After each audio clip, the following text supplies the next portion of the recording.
nous relancer le National Employment Department, la loi qui nous a votée en 2017. Nous demande le ministre des Finances pour qu'il donne fonds à ce département-là, mais fonds nécessaires pour nous capables d'implémenter un bon pour nos projets de pour un travail, offrir un travail à chaque Mauricien. Nous besoin capitaliser, nous besoin que le STC, la STC, lui faire profit.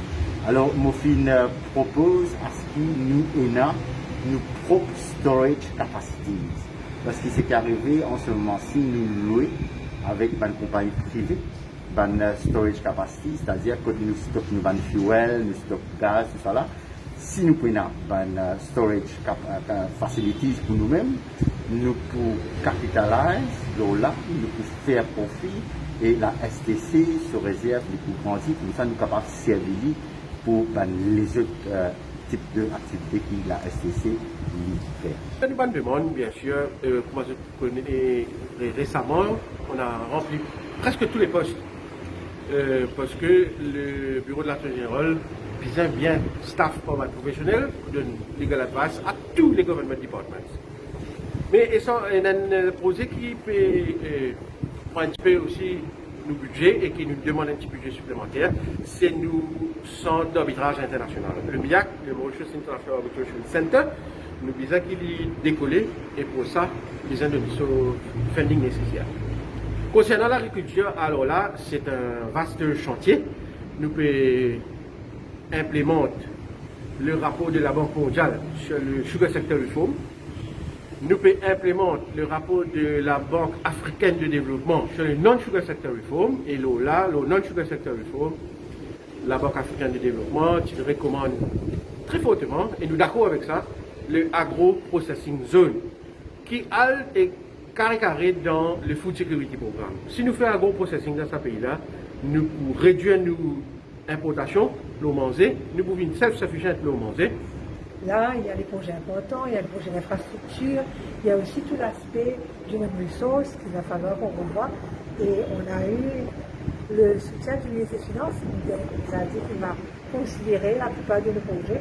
Mais bien sûr, il y a tout, il y a le tertiaire, il y a le pré-primaire, le Special Education Needs, alors beaucoup d'aspects, beaucoup de différents domaines où nous aurons besoin du soutien du ministère des Finances pour pouvoir concrétiser les projets. Je propose un projet de digitalisation de plusieurs secteurs.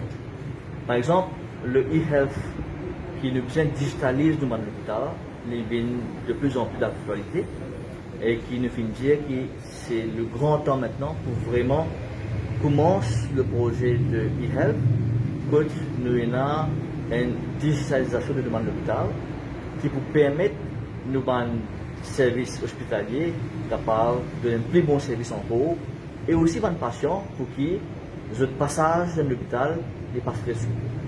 Nous faisons aussi cause le bon projet par exemple un cashless ticketing system. Aujourd'hui avec Covid etc. nous pensons différemment et surtout nous modernisons un peu ce que le transport que nous sommes capables et n'a moins séquence d'argent, mais seulement plus beaucoup ban electronic transaction, on nous appelle cashless. Nous avons l'occasion d'étaler pas mal de différents points sur lesquels nous pensons dans l'immédiat et dans le court et moyen terme, comment nous implémenter pour qu'ils nous capables d'atteindre l'objectif que nous fixé, pour qu'ils nous doubler l'apport de ce secteur-là sur le GDP du pays. Alors donc, je suis satisfait que donc, le ministre des Finances est très réceptif à la proposition qui est discutée aujourd'hui. Donc, nous espérons bien sûr pour traduire dans une mesure qui va annoncer prochainement dans le budget. Nous voulons vraiment faire que les loisirs soient vraiment accessibles à tout le monde. Donc c'est dans ce sens que nous avons demandé un budget pour les activités de loisirs que nous voulons lancer et que nous voulons que les Mauriciens puissent avoir accès à des loisirs sains. Hein. Et donc le ministre des Finances a été très réceptif dans ce sens.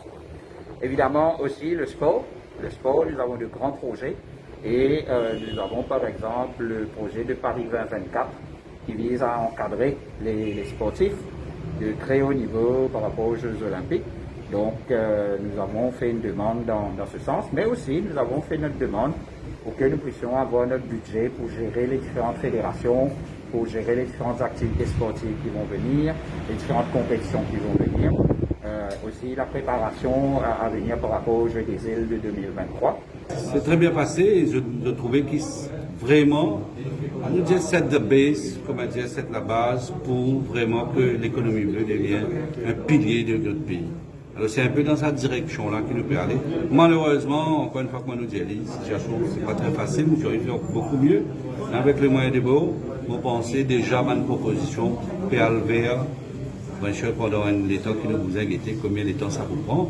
Je me sens comme on dit, mais c'était très positif dans le sens que le ministre comprend le rôle de la communauté, le rôle des femmes dans la relance économique, dans la relance sociale après la période de Covid. Et aussi, on met beaucoup d'emphase dans l'aide qui visait pour rehausser le service de protection pour les madames en détresse, pour les enfants battus, les enfants électriques. Mais ensemble, ça s'est très bien passé.